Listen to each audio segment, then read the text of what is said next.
Okay, so you've given us some really great context on the whole AI scene lately. Big money, fierce competition, all that. Yeah, it's moving incredibly fast. Absolutely. So today, let's do a deep dive into Mistral AI. They're the French startup that just landed, well, a huge investment. Our mission here is to really unpack their strategy, what makes it unique, how they're getting top people, dealing with competitors, and crucially, how they see AI actually making money. And we're basing this on that recent CNBC interview with their CEO, Arthur Mensch. Exactly, direct from the source. Good choice.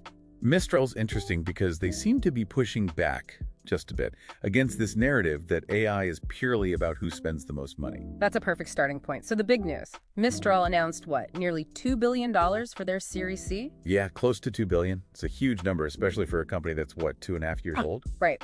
And led by ASML, the chip equipment maker, puts their valuation near $14 billion.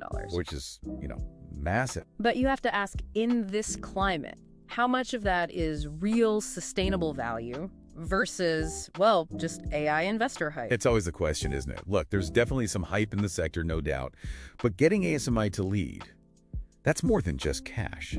It signals a deep strategic alignment. They believe in the long-term tech.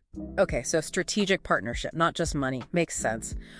With that kind of investment, where does a frontier AI lab, as Mensch calls it, put the cash? You mentioned specialized models, global expansion. Right. So Frontier AI Lab basically means they're trying to push the absolute edge of what AI can do. That money goes straight into training bigger, better models.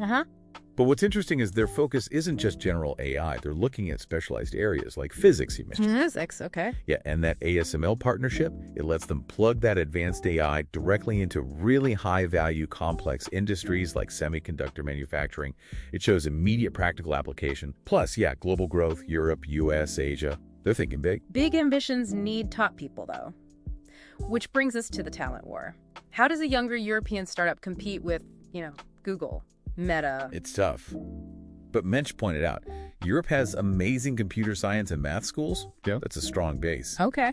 And he talked about their employer brand, rooted in science, transparency. Apparently it's working. They've pulled in, 40 or 50 people from big tech? Wow, really? From Meta and Google? Yeah. That speaks volumes, doesn't it? Yeah. People are moving for the mission, the chance to build this end-to-end AI offering, he described. Okay, let's talk about that end-to-end idea.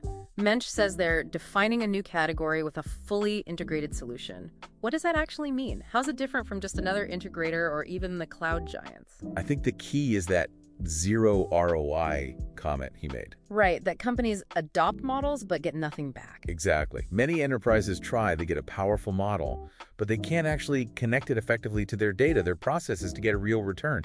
They lack the expertise. So Mistral's fully integrated solution isn't just the model. It's the compute infrastructure they partner with, NVIDIA for instance, plus the tools. And the expert help to customize it all. So they bring the whole package. The whole package, the full stack plus the know-how. And Mensch made a point that doing this frontier AI work is really expensive, and maybe they're the only ones really doing it at scale in Europe right now. Gives them an edge. Which brings us to the million-dollar or maybe billion-dollar question. Is this AI boom a sustainable gold rush or just a temporary sugar rush? We hear these crazy numbers like OpenAI needing $80 billion more. How does Mistral plan to actually be profitable? This is where their strategy really diverges, I think. Mensch sees a solid decade of growth ahead, but focused on creating real long-term value for customers. Okay, but how? Through contained spending. That's his term.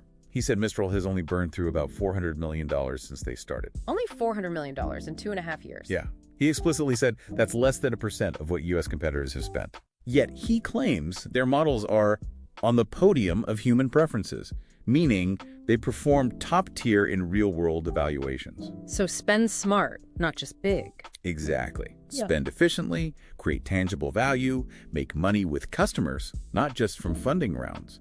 It's a bet on a different economic model for frontier AI. It's so easy to just focus on the huge funding numbers, isn't it? But that contained spending point, that really makes you think. Maybe the gold rush isn't about who throws the most money around, but who uses it most effectively. Could be.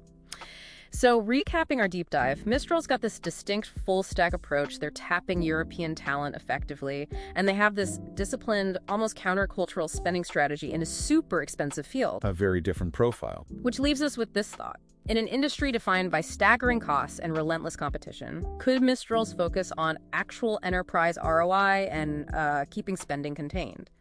Could that be the truly sustainable way forward for frontier AI? And what might that mean for everyone else trying to figure out long-term profitability in this market?